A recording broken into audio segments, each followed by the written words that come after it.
Good evening, everybody. This video is to say thank you very much. Just reached 1,000 subscribers. That is really big for me. In no way, at no point did I think that I would reach a milestone like that so quickly, if at all. I didn't do it alone. I had a lot of help from other people, particularly those in the ASMR community. Paul, Ephemeral Rift. Of course, I owe you quite a lot. If you took away all the subscribers I currently have who came to my channel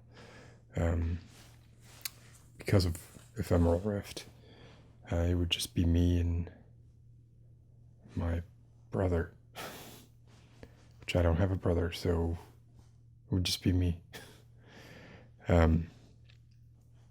So yeah, Paul, Heather Feather, there have been others, and I've been, one of the biggest surprises that I've encountered since I started doing this, and it's only been a couple months now, has been how supportive other content creators have been. I expected, and this may be naive on my part, maybe this stuff exists and I'll find it out later, but I had expected cattiness and defensiveness and competition inhibiting cooperation and all that kind of stuff, which was it's not what I've seen so far. And like I said, maybe in another couple months I'll do another one of these videos and revoke that statement, but I hope not, and I don't think so. It feels like there's a real spirit of people watch other people's videos, they use them to get inspired, or they seem to be not there's not a hair trigger for sort of, hey, I did something like that and then you just did it, so which is something that I've worried about in a few cases, where just because of the sort of Gestalt hive mind sort of fast sort of feedback society that we have, a lot of times there are these ideas brewing just beneath the surface, and they can be brewing independently for more than one person at the same time. Now, I'm not saying that people don't also just rip people off, because that happens all the time too, but I have certainly been inspired directly by some of the ASMR artists that I've seen and other YouTube content creators that I've seen. They have been the germs for ideas that I've made videos off of, and I've only made, I've posted, I think, 20 videos. I've made probably 2 or 3 times that. I have a pretty god-awful process, sort of self-vetting process prior to posting anything. And that's one of the primary things that I'm trying to overcome, is I want to be more spontaneous. I want to be able to just sort of press record on the camera like I've done now, and just talk about whatever comes to mind and feel confident enough in what I say that I can just go ahead and post it and not have to watch it half a dozen times and then question everything about it and ultimately delete it. I feel like anything that I gain by such rigorous self-editing, I lose in terms of just sort of sort of humanity, sort of a connection with whatever audience I have. So yeah, so that's one of the things I wanted to talk about since this is the 1,000 subscriber video. I wanted to talk a little bit about process for those who are interested. I'm doing this. I've always been, my content has been and will probably continue to be ASMR only, in the sense that I'm not going to scream into the microphones or do anything loud. And I will tend to ramble, and I just sort of naturally am not a loud talker. And I'm recording in stereo. I don't do true binaural recordings. I don't really do ear-to-ear stuff. I mean, I've got stereo microphones right now. You can hear what I'm doing here. But it's a subtle thing, and I don't really feel the need to go any further with that. However, never say never, right? I mean, I certainly have benefited from binaural ear-to-ear videos, and I listen to them more than I should. I just don't know. I feel like if I can't bring something new, even if it's like the slightest little twist to the table, then I just don't even want to sit at the table. So that's been part of my resistance even to doing anything like this, which is just sort of a vlog where I'm going to ramble about stuff. And it's been done by a lot of people. I'm not going to be doing anything new with it. And like I said, I mean, it doesn't have to be, I don't feel like I have to break ground. I don't delude myself in that way as far as what I'm doing or not doing in this medium. But I do feel like, well, it's actually an interesting story, and it's a good segue into that story. Is when I first started to listening to ASMR, I listened to a lot of the top tier artists, excellent quality stuff. This was a year and a half ago, something like that. And as I listened to it, listened to a bunch of different artists, I thought, well, I think I can bring something to the table here, something a little bit different. So I had that idea sort of percolating in my brain for a little while. And then one day, through a link, I think it was a link on Massage ASMR's website, or somebody mentioned Ephemeral Rift on Massage ASMR's website. So I went and checked out his channel, and I immediately got depressed because, I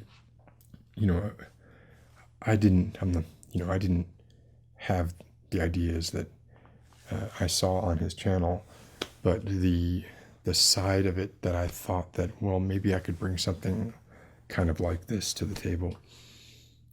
I saw that Ephemeral Rift had already done it, had already taken it much further than I had imagined taking it. So while I found his channel and I loved it, I was also a little bit upset that it existed. So, but eventually I got over it, and I just kind of thought, well, I'm gonna do it anyway. I'll avoid some of the ideas that I had that were a little closer to his than what I have been doing. There's no denying that a lot of the stuff that I've done, it sort of parallels a lot of his work, to a lesser degree, obviously, but there's no denying the influence there. And I'm not saying that there wasn't an influence. There definitely was. But at least what I was thinking about before I saw his stuff was just doing storytelling that went beyond a single sort of serialized episodic storytelling with recurring characters, and actually sort of through a storyline that's a through line, and that has a start, a beginning, and an end. So I kept that part of it, and that's what I'm moving forward with. It has the same pitfall that non-encapsulated episodic TV has, in that you can't really start watching, like, for instance, the Pioneer's Lash series. You can't start watching episode 4. You got to start with episode 1. I mean, I guess you could, but obviously you could. You do whatever you want. But you're not going to get the context for it unless you see the earlier videos. So I'm enjoying it. One of the things that I'm finding is it's a lot of work. And when I see people like, Massage, ASMR, and Ephemeral Rift, obviously, and a whole bunch of others, Heather Feather, she puts out so many videos, and they're all of such consistently high quality. After trying to do a few of those myself, my mind boggles. I work, have a regular job. I have a wife and a child. So I don't have the free time I once had. Part of me wishes I had discovered this, 10 years ago. I would have been able to devote a lot more time to it. But as it is, we are where we are. And I don't know that I would have had the determination to go through with something like this if I had started it 10 years ago. I might have just stopped after I got a little bit bored or jaded with the process. I hope that doesn't happen to me now. Like I said, one of the things I've discovered is that these things take more time than I expected, and I really don't feel like it's hard for me to not want to do better each time I put out a video. Really what it comes down to, I think, is just what does better mean? Does it mean more elaborate sets, more cuts, more establishing shots, more camera trickery, or whatever? I don't think it does. And I feel like I need to pull away from that and try and approach it in a way where perhaps the content is what drives it, and it's more deep and simple rather than sort of trying to cover its own tracks with cleverness and a lot of post-production work. So we'll see if I can keep that promise to myself. By the way, if I'm talking a little mush-mouthed right now, it's because I chipped my tooth yesterday, and it hurts. And I need to go to a dentist as soon as possible, sort of putting it off, because I don't think the news is going to be good. But that's the reason for that. Anyway, so yeah, I mean, I'm super happy to have 1,000 subscribers. I don't know what the future holds. I know I definitely want to finish the Pioneer's Lash series, and then sort of see what characters from that seem to have more legs than others, and maybe try and continue with some of their stories a little bit more. You know, I did this one video. It was all puppets called The Zoo. I enjoyed doing that quite a bit. It's a different kind of thing. It is one of those things that takes more time than a regular video. So I definitely want to do more of those. I think what I need to do, though, is stop naming my videos episode 1 and just put it out and not sort of put myself on the hook for an episode 2 or 3 or 4. But having said that, I think the zoo video was fun to do, and I'd like to do it again. I mean, ideally what I want to do is break this stuff up, and then the Let's Play video, you know, that one was a pain in the butt as well. I guess they're all pains. I sound like I'm complaining. I really am not. I enjoyed doing all this stuff. It's just I wish I could do them quicker. But all of the videos that I've started as series, I have every intent of continuing. For how long, I don't know. I mean, I'm not sure of that. The the ones that are the standouts there, and ironically, they're the ones that I initially thought, well, these would be sort of like my bread and butter, and I'll just put one of these out whenever I don't have the time to do something that's more involved, are the stories. And those are just me reading stories that I've written sometime since I was in high school. Yeah. The problem that I'm running into with those is that I'm embarrassed by them.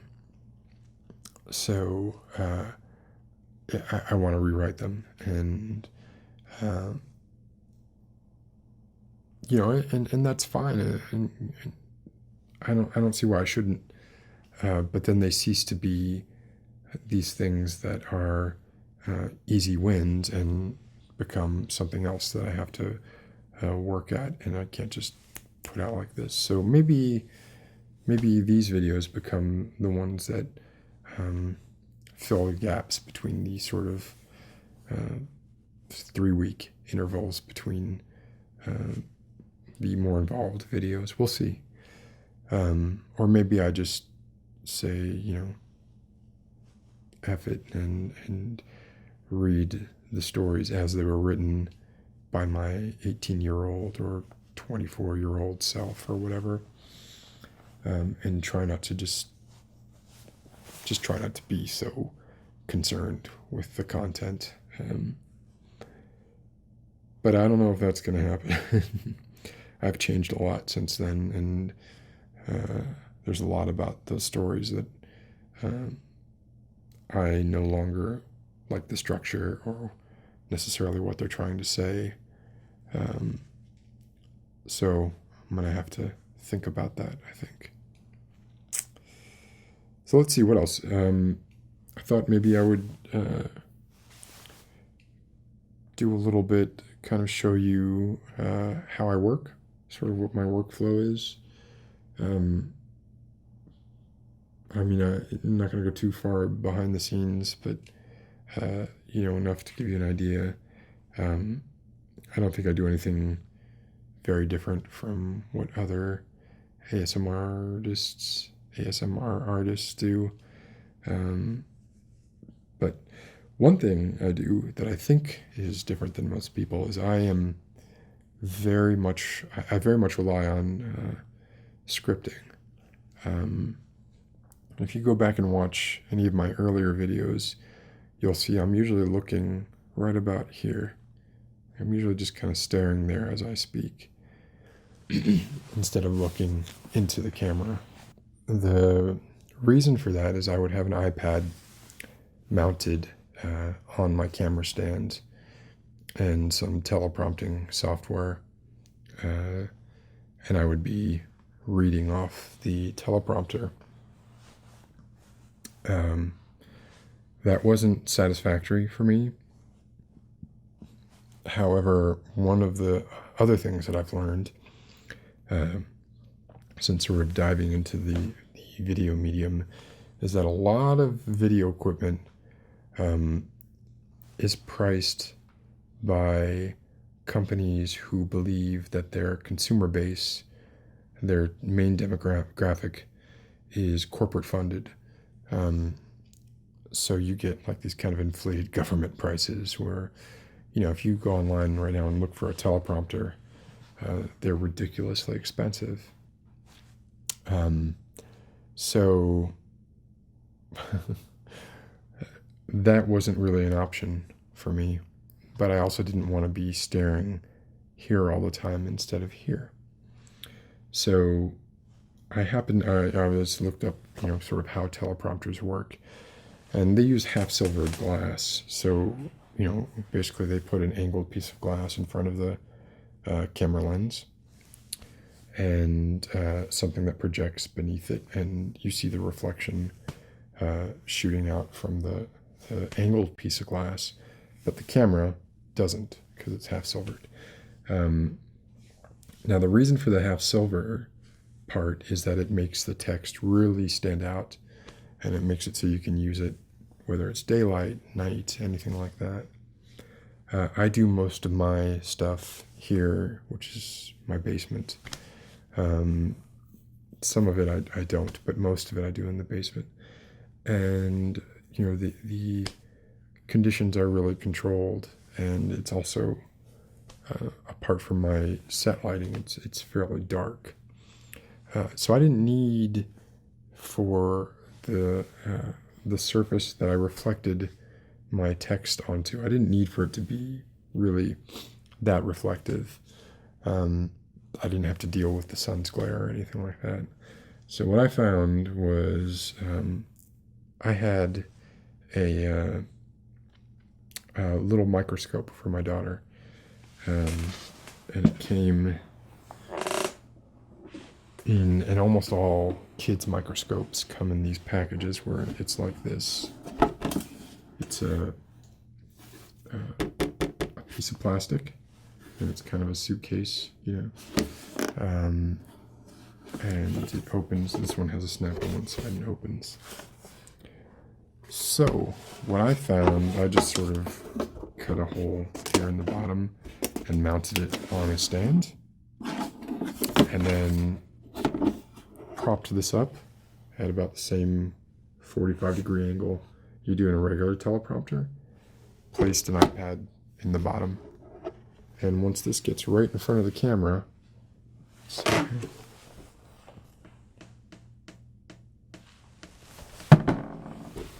oops,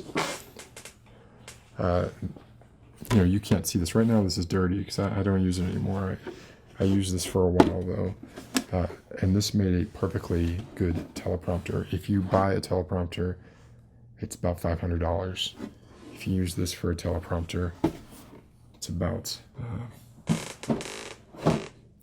$29, and your child or nephew or little brother or little sister gets a microscope in the bargain. So I used that for a while, and honestly, I could have just kept using it.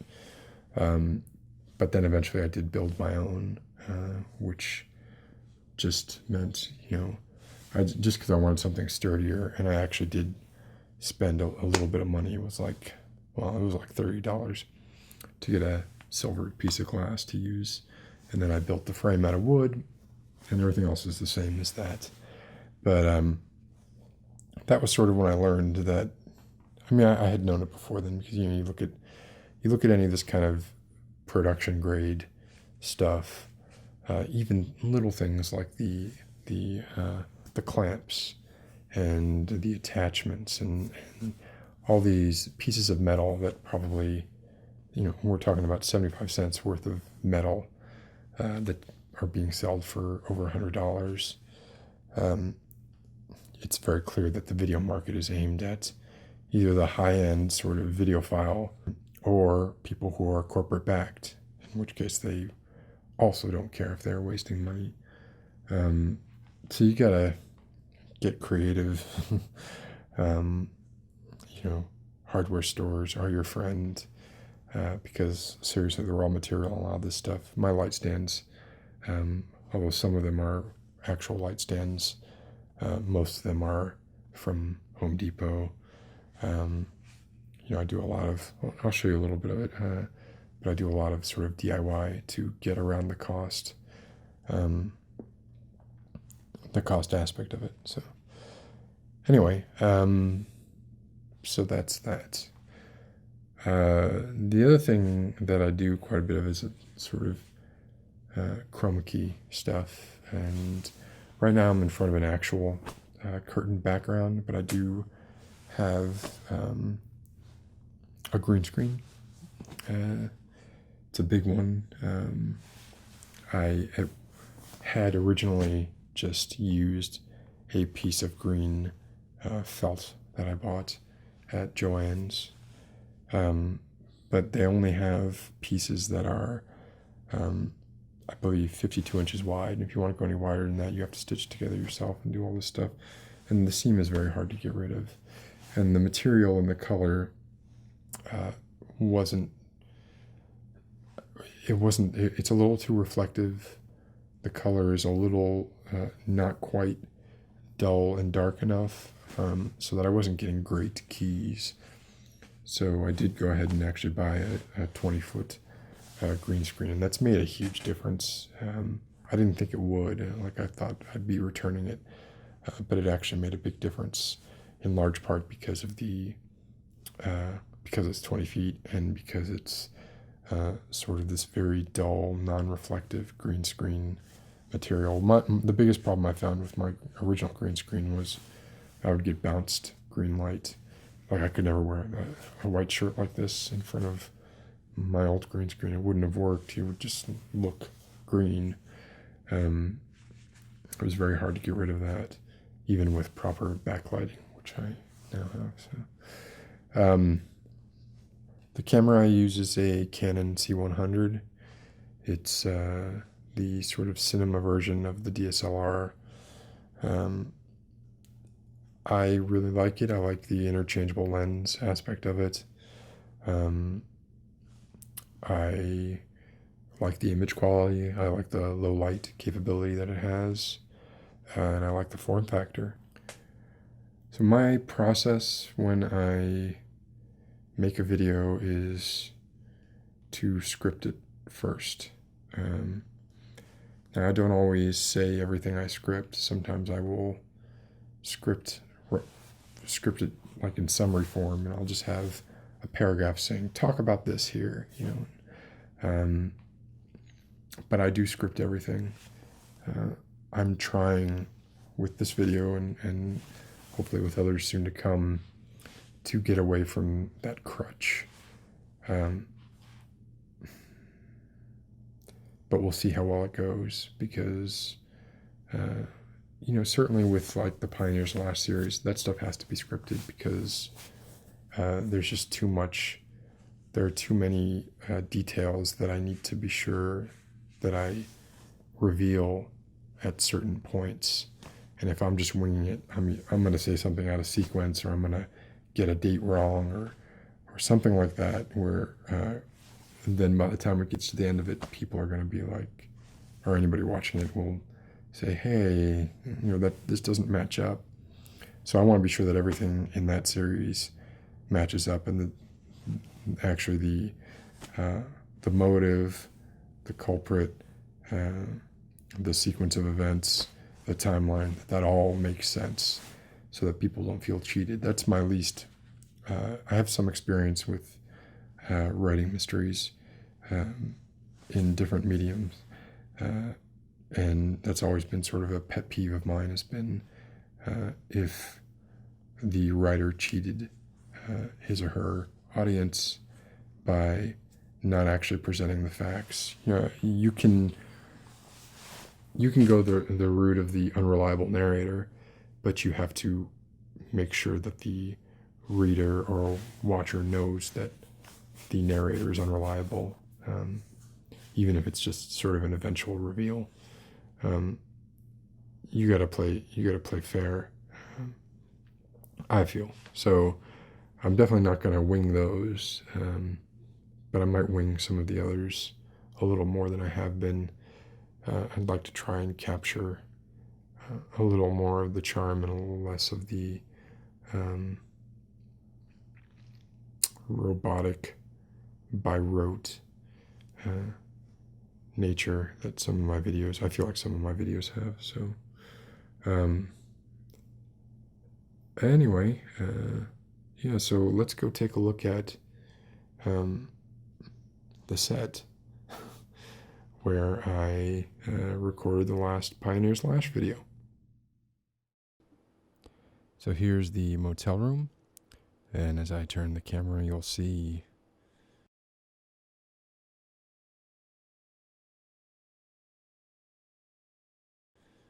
oh, oil furnace, water heater. The illusion is shattered. So yeah, that was the set, and as you could see, it was in the the furnace room of my basement. I had to kind of sort of makeshiftedly build a wall that was supposed to be the wall with the window on it. And I, some of the sort of nautical paraphernalia I bought, some of it I already had.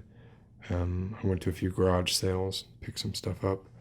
So that was actually kind of fun. And the goal for that, for me, was, to me, that is the Pilgrim's motel room for the length of the series. So there will be a fair number of interviews that take place on that same set.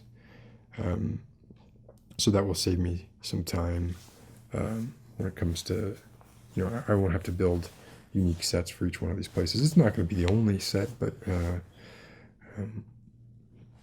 going to get the most out of it. So yeah, there's that. Let me show you a little more around the basement where I do all the work.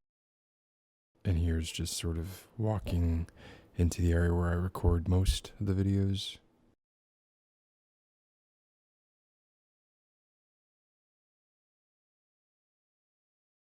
This is a shot from one of the Pioneers Lash videos when I was recording the airplane tray.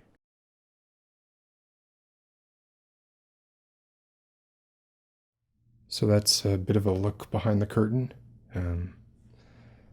Hope you enjoyed it. And again, I'm forever in your guys' debt. I'm really, really excited to have hit 1,000 subscribers. I know I sound super excited, right? But I actually am, and very grateful. And, I appreciate everybody's comments. Jessica Graves and Reptonius and Frabju, I think it is. I'm not sure how to pronounce that. No Stars in the Perimeter, Heather Feather, and of course Ephemeral Rift. And anybody I forgot. Like I said, I'm kind of doing this off the cuff, so I don't want to go look at a list of everybody to thank. But your feedback is all very much appreciated. So yeah, let me know if there's anything else that you'd like to see or not like to see, apart from my chipped tooth. That will be taken care of within a week, I hope. And I hope to get to see you guys soon, and thank you again.